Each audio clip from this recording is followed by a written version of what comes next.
नमस्कार सांग मैंने मु कादम्बिनी आपण मानकर सांग एवं मोटिवेशनल स्पीकर आज पुणी थे गोटे नुआ भिडियो आपण मान सामना को आसते अच्छी सांग मैंने जदि आपण निज हृदय रे विश्वास रखिथिबे आशा रखिथिबे परिस्थिति जहाँ होना कहीं समय जेते खराब होना ना कहीं आपण मनरे थिबा विश्वास आपण मनरे थिबा आशा आपण को पुणी थरे तैयारी करि थाए।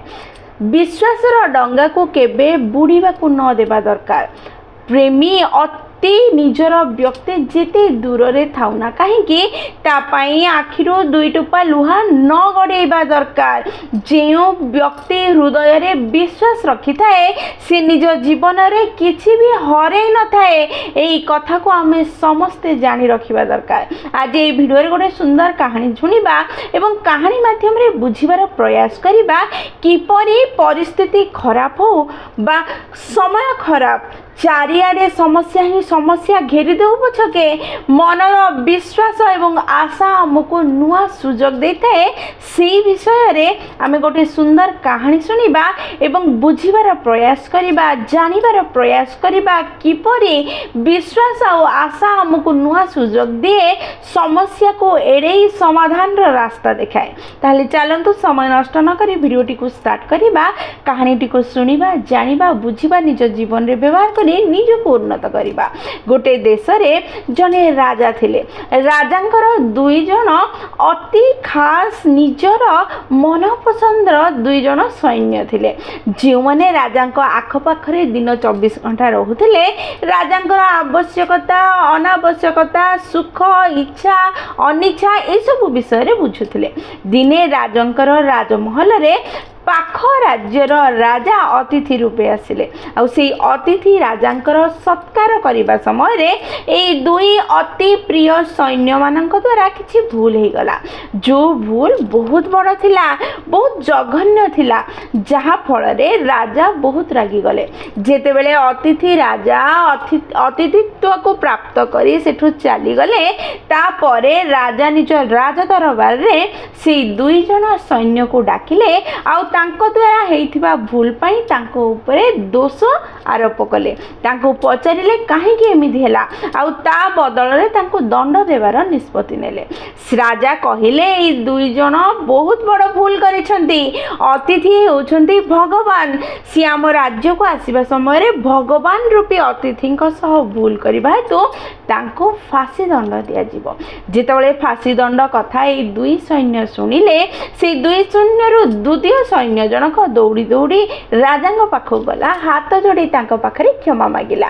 कहिला महाराज गोटे सुजोग दियंतु अजानतरे आम द्वारा भूल हो जाइछि क्षमा कर दियंतु। आमे तो आपनकर अति निजर अति प्रिय आमे सब बेले तुम पाखरे थाउ तुम सुख दुखर व्यवस्था करि थाउ थरे क्षमा कर गोटे सुजोग दियो।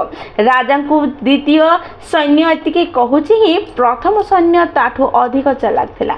से दौड़ी दौड़ी राजांग पाखु गला एवं कहिला महाराज अपराध पई क्षमा करंतु मु बहुत बड़ जादूगर मो पाखरे बहुत सारा ट्रिक्स अछि जहा को व्यवहार करी मु आपनकर घोड़ा को उड़ीबार क्षमता दे पारिबी उड़ीबा शिखई पारिबी। मते गोटे वर्षर सुजोग दियंतु।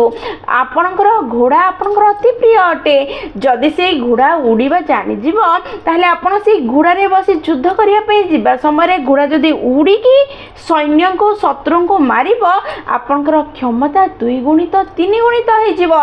मते थरे सुजोग दियंतु।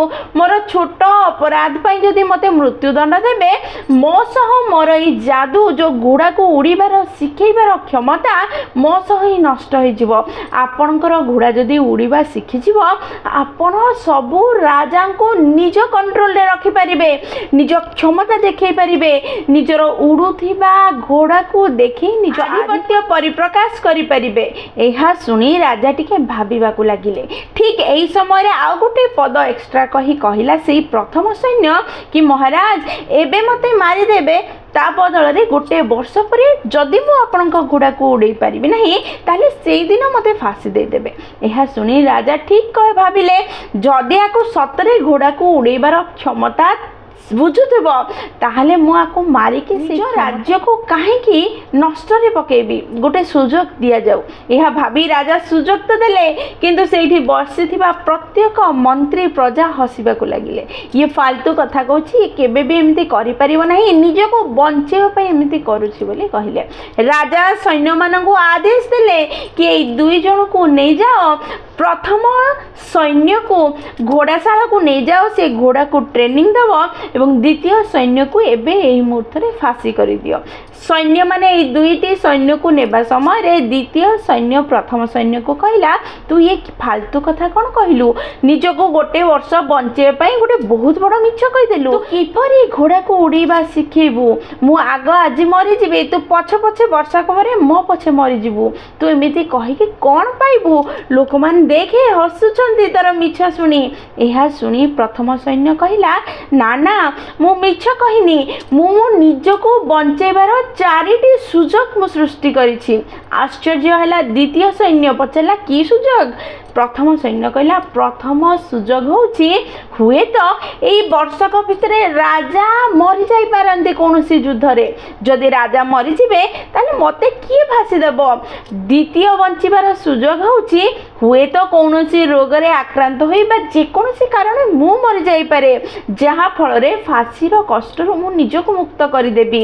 ତୃତୀୟ ସୁଯୋଗ ହୁଏତ ଘୋଡ଼ା ନିଜେ ମରିଯାଇପାରେ, ଯଦି ଘୋଡ଼ା ମରିଯିବ ତାହେଲେ ମୁଁ କେଉଁ ଘୋଡ଼ାକୁ ଉଡ଼ିବା ଶିଖେଇବି। ଚତୁର୍ଥ ସୁଯୋଗ ହେଉଛି ଦୁନିଆରେ କିଛି ବି ହେଇପାରେ, ହୁଏତ ମୁଁ ଘୋଡ଼ାକୁ ଉଡ଼ିବା ମଧ୍ୟ ଶିଖେଇ ଦେଇପାରେ। ଏତିକି କହି ପ୍ରଥମ ସୈନ୍ୟଟି ହସି ହସି ଘୋଡ଼ାଶାଳାକୁ ଚାଲିଗଲା ଆଉ ଦ୍ୱିତୀୟ ସୈନ୍ୟକୁ ନେଇ ଫାଶୀ ଦିଆଗଲା। ଭିଡ଼ିଓଟି ବହୁତ ଛୋଟ, କିନ୍ତୁ ଆମକୁ ଏହା ଶିକ୍ଷା ଦିଏ, ପରିସ୍ଥିତି ଯେତେ ଖରାପ ହେଉନା କାହିଁକି, ଆଖପାଖରେ ଯେତେ ଅନ୍ଧକାର ବ୍ୟାପିଥାଉ ନା କାହିଁକି, ନିଜ ମନରୁ ବିଶ୍ୱାସ ଆଶାକୁ କେବେ ଲିଭିବାକୁ ଦିଅନ୍ତୁ ନାହିଁ। ଆପଣ ଯଦି ଜୀବନକୁ ବିଶ୍ୱାସ ଆଉ ଆଶା ଦେବେ ତାହେଲେ ଜୀବନ ଆପଣଙ୍କୁ ବଞ୍ଚିବାର ସୁଯୋଗ ନିଶ୍ଚୟ ଦେବ। ତେଣୁ ନିଜ ଉପରେ ଭରସା କରନ୍ତୁ, ନିଜ ଉପରେ ଆଶା ରଖିବା କେବେ ଛାଡ଼ନ୍ତୁ ନାହିଁ। ସେଇ ଆଶା ହିଁ ସବୁ ସମସ୍ୟାକୁ ଦୂରେଇବ, ସମାଧାନର ରାସ୍ତା ଦେଖେଇବ, ପୁଣି ଜୀବନକୁ ଅତି ସରଳ ଆଉ ସୁନ୍ଦର କରିଦେବ।